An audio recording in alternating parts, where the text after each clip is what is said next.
How to survive nursing school with a background in arts, coming from somebody who used to be a theater art student but now is a nurse.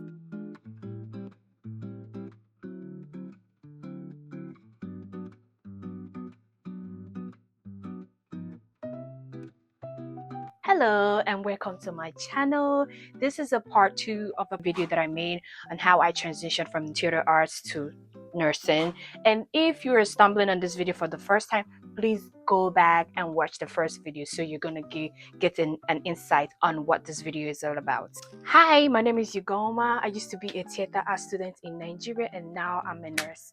So I'm gonna be giving a little bit of backstory on my journey of how I went from being a theater art student to now being a nurse. So in Nigeria, I used to be a theater art student, and although I didn't graduate, but I spent like 3 years. The program was gonna be a 4 years program, but I spent 3 years in college studying theater arts because I wanted to be an actress. I know it sounds funny. Yes, I did. I wanted to be an actress. I wanted to go into movies, acting, because I grew up watching Nollywood. Growing up, I was like, I really would want to venture into acting at some point in my life, which I don't know if that's gonna ever be a thing. But growing up, I wanted to be an actress so bad. So that's why I decided to go to University of Abuja to be a theater student. I was in Abuja for 3 years. Okay, it was the best 3 years of my life. I'm not even gonna lie, because I met amazing friends, amazing colleagues, amazing people during the course of my program there, and it was actually a fun course. I'm not gonna lie, I did enjoy my time there pretty much. You know how people get this misconception about theater assistants that all they do is go to school and act and dance, they don't study. I don't know about any school, but I know that was not a thing with my school. We only had like one class or probably like two courses that was just acting. But the rest, maybe like 6 or 5, was pretty much you studying. I remember being in theater arts and everybody was like, what do you guys do? You guys just go to the theater and dance.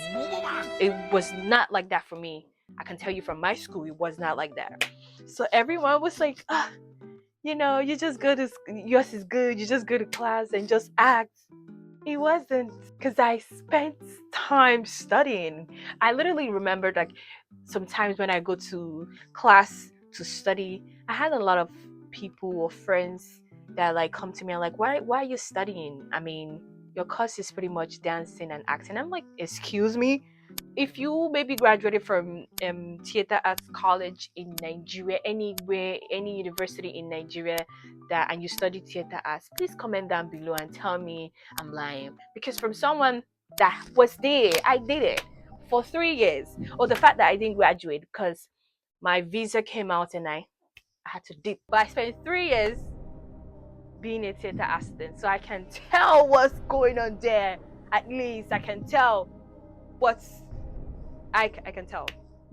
So if you're one of those people that think all you do in theater arts courses is just to sing and dance and play, stop it, because that was not a thing for my school or for me.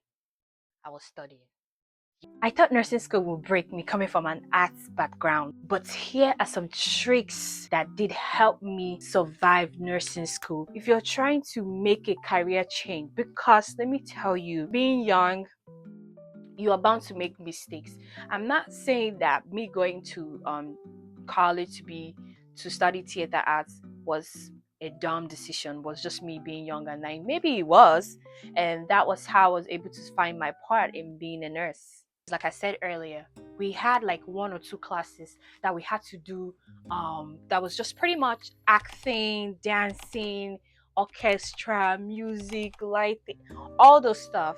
But in nursing, we had classes that we also did the theory and we also did clinical for. To me, I saw those classes that had clinicals, that we had to do clinicals on, as more like me going to the theater and practicing. I know it sounds funny, but it worked for me.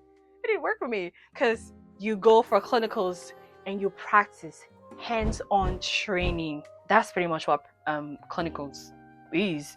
So you go to clinical site and practice. You see how things are being done, because most times you've read about it, you've studied about it, and you've not seen how it's being done. But being a theater art student, you read your scripts, and when you start practicing on your acting and your stuff, you kind of like put it in action. So that's how I saw clinicals. Like me seeing, I've read about it, I'm seeing it, I'm seeing how things are being done, I'm seeing the process. But in nursing, it's evidence-based practice. You understand? Because in theater arts, someone writes the script, and sometimes it doesn't like go through like a lot of buds. But in nursing, it is evidence-based practice. You just can't start doing stuff, because every process in nursing procedures or anything, they are evidence-based practice, because we are dealing with life. We are saving lives. So whatever we do, we have a reason for doing it. Or in theater arts, we can just do it because it fits the script, or it fits the script, and let's just put it there. That's not how it is in nursing. We have a reason for doing that. You just can't come up with stuff. No, you have to follow the right procedures, which are evidence-based. So now let's talk about studying. I found the best way to study in nursing, because in theater arts, I'm only using theater arts because that's what I did and I know from that.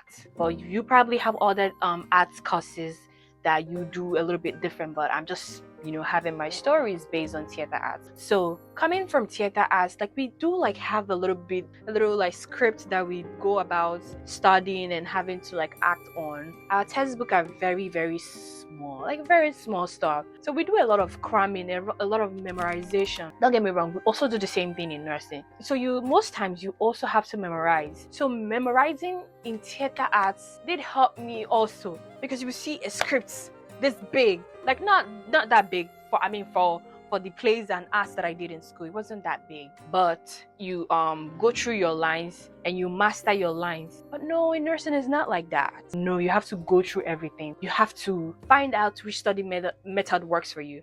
As for me, when I saw the textbooks, I was like, so all these things that go enter here, like I'm not used to this. And that's when that imposter syndrome came in. I also talk about that imposter syndrome because it's going to be there. So I'm not used to like reading big. I'm just used to like going through my script and having my lines on. Like, what is all this? So I found the best method to study, and it worked for me through my days in nursing school. And I actually tell a lot of people that this is what I did, and sometimes it did help. I watched Registered Nurse Sarah. I think so, I'm not too sure, but yes, I watched Nurse Mike. I also watched Osmosis. I had an Osmosis, I think a whole year subscription. And let me tell you, if you're in nursing school or even in med school and you're not using Osmosis, what are you doing? Are you ready? Because what this YouTube educators do, the whole disease process that is going to take you 5 days to go through. I'm just like giving, a rough estimate, because a lot of people you could do it in one day, depending on how busy you are. But these YouTube videos will go through those details in 10 minutes. So YouTube videos on nursing educators, don't get me wrong, I was reading my textbooks, but those YouTube videos were tea. Osmosis and registeredrn.com, when I go to class and we are talking about this course or any nursing courses at all, I'll just go to YouTube and type it or what subject it is, and they always have video. Telling you, they always have video. So I sit down, watch those videos, play it again, understand it. Because even without having the arts background, I was always like curious about why this disease is happening, what is the solution, what are the presenting styles. To me, it was always interesting. Even now that I work as a nurse, like when you back in nursing school, when you've studied about stuff, you've studied about presenting symptoms, and you are actually seeing it in real life, it can be very, very interesting. I'm not gonna lie. You are connecting dots, critically thinking. You're thinking out like this, but you connect dots pretty much in nursing. And I found that method very helpful for me. I was working full-time in nursing school, and I was going to school full-time, so I didn't have the time to study the big textbook. No, I didn't have the time. I was also going back to those textbooks because they are also key. But you see nursing videos, You don't want to miss that as a nursing student. Like I said, I was going to show you how those nursing textbooks are. Tell me when you have exam quizzes almost every week. What time do you have to go through this textbook? This was how big our textbooks in nursing school. This is just one class. One class. And I was in an accelerated program, so you need to know all of this in a month. So watching those nursing videos did help a lot. Okay, also having friends that have the same goal with you, which is to get this nursing degree, helps a lot. I cannot. Friends, doing practice questions also. Practice questions, you practice questions, you practice questions. You have to do practice questions. I know it sounds silly because why are you doing questions? Even if that's not the same question you're going to get, but it's going to give you insight on how to answer those nursing questions, because those nursing questions are no joke. Let's not also forget about the struggles, the internal struggles that are there, because I struggled a lot because I just didn't know the words. You know, when you have science background, it kind of like help you a little bit, like it balances you out, but like the words were new to me, and everybody was going, it felt like I was in my word, like it felt like isolated, if I can say that. Yes, I did feel isolated at some point, but I am not paying these school fees to feel like, oh, I can't get it or I won't be able to get it. No, sometimes before I come to class, if we have a topic that we're going to be discussing tomorrow, when I go home today, I take my time, I go through it. If I watch videos, I watch videos. If I'm able to study my textbook or the PowerPoint, I study. So let's rewind a bit. Before nursing, I was deeply into theater arts, pretty much casting, directing, and performing. My life was pretty much all about creativity until one day I decided to make a switch to nursing. It felt like moving from watching Romeo and Juliet to Grey Anatomy. You've seen how when you watch Grey Anatomy and you see the actors and actresses like doing a phenomenal job that you think that it was actually a real life thing. But forgetting those people are actors and actresses. If you're someone that enjoyed this video, please give me a thumbs up, like, share, and comment down below. And also, if you have any questions on clarifications, also put it in the comment below. I will be making videos on it. Here are my social media handles. You can also follow me on Instagram. I'm very much fast on answering people on Instagram. I will tell you that right now. Facebook and or Instagram. This is my Instagram handle, Crispina Uwazie on Instagram, and I will be responding to your DMs, your messages, and possibly making videos on it. If you want videos like this, please also comment down below. See you in my next video. Bye.